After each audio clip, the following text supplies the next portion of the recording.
Hello, I am Seth Lewis, and this is my PechaKucha called Sleep Quest for Free Time. It is about my personal study of polyphasic sleeping and whether or not it can benefit you. And polyphasic sleeping is where you sleep for multiple times during the day. So, I'm going to start with monophasic sleeping, which is the basic sleep function, sleep form.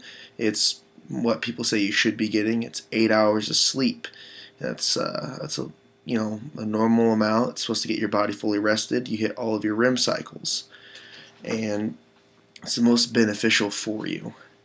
Now, my problem with this was I felt like life was flashing by, just zooming by me, and that I wasn't getting enough done during the day. And I felt like there's a better way to minimize sleep and get the most done. So that led me to look into polyphasic sleeping. Now, the goal of polyphasic sleeping is REM rebound. It's a basic cause and effect. You get sleep deprived for a little bit, and that makes it so you fall into REM sleep faster. That's the main goal, anyway, is to fall into REM sleep faster by depriving yourself of REM for a short amount of time. Now, the Uberman sleep cycle is the first one I heard of, first one I tried, most extreme. It's 6 20-minute naps every 4 hours during the day, making up 2 hours of sleep. That gives you 22 hours to do stuff. I was all for this. I was pumped. I was excited, and I felt like I could really get stuff done with all this free time. Now, the problem is I failed. I failed at it, and it was extremely hard to do. Your body basically feels like a zombie, and you're going to fail at some point in time trying to do this, in my opinion, or unless you're really strong-willed. I fell asleep at work and any other time. But biphasic sleep then is what I eventually led to. It's a lot easier, 6 hours of sleep with a 20-minute power nap.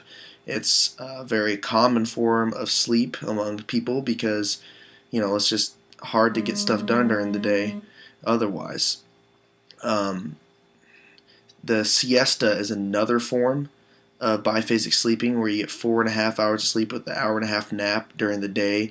It's most likely called the college kid sleep because that's what they do. You come home from class and take an hour-and-a-half nap.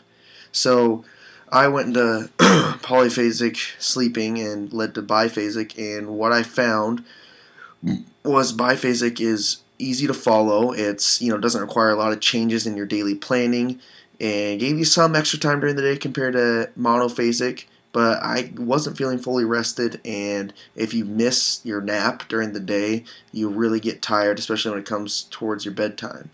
Then I learned of the everyman sleep cycle, which at this time I was working as a trash truck driver supervisor, and it's 3 to 3.5 hours sleep with 3 20-minute naps. And so I would sleep, wake up, go to work, and take a nap on my break and come back. And I learned that, this gave me even more free time, and it's still less adjustment than the Overman, but again, it's strict on missing naps, and it's difficult to adjust your body to this. It takes a good 2 weeks to adjust to any sleep schedule, and I did it, and I think it works, but I kept researching. The Dimaxion is 4 30-minute naps every 6 hours during the day. So I would take my 30-minute nap, go to work. On my break, I would take another 30-minute nap, work, get off work, and I'd do my other 2 naps. And that is the Dimaxion sleep. You have a lot of more free time during the day, but it's, again, even harder for your body to adjust to because it's the whole point of sleep deprivation. You're feeling sleep deprived. And this also, once you do it successfully, takes a strain on your social life, being like, hey guys, we're out doing stuff, but I have to take my 30-minute nap. Sorry, I'll see you in 30 minutes. It's not likely to happen. So then I came back to the Uberman. I took a couple weeks off work before I moved towns, and I did it for 2 to 3 weeks. I did Uberman. I stuck to the naps, and it was a success, kind of, because I felt like a zombie during my free time. It's like I had this free time to do stuff, yet my brain wasn't functioning right. And so this led me to nocturnal sleep. I feel the most time I do stuff is at nighttime. So basically I just switched AM to PM. And during PM is when I would be awake and I would sleep during the day. And that's nocturnal sleep in essence. And there's also substance effects that probably affected my outcomes. Alcohol suppresses REM, and so you don't get the most out of it.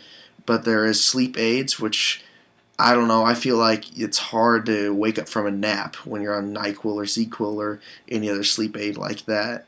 You just basically will sleep through the alarm clock. Now there are positive vitamins you can take. B6 and B3 help relax you and boost brain function and get better sleep.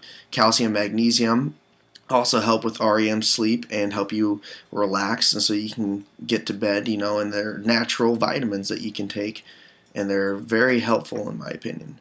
My life now, I am doing biphasic sleep, and I feel this is really good. I mean, I get a little sleepy, but I'm also nocturnal. I go to work from 4 to noon, get off work, come home, sleep during the day for 6 hours, wake up, and go about my business. And this was working very well for me. I have more time than 8 hours of pure sleep.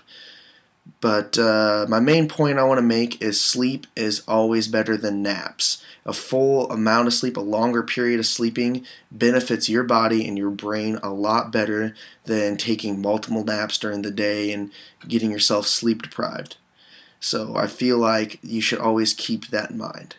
Now I want you to take this information and do with it what you want. If you want to try doing this, I felt it was a very positive experience. I got a lot out of it, and maybe you can find your own type of sleep schedule that benefits you the most.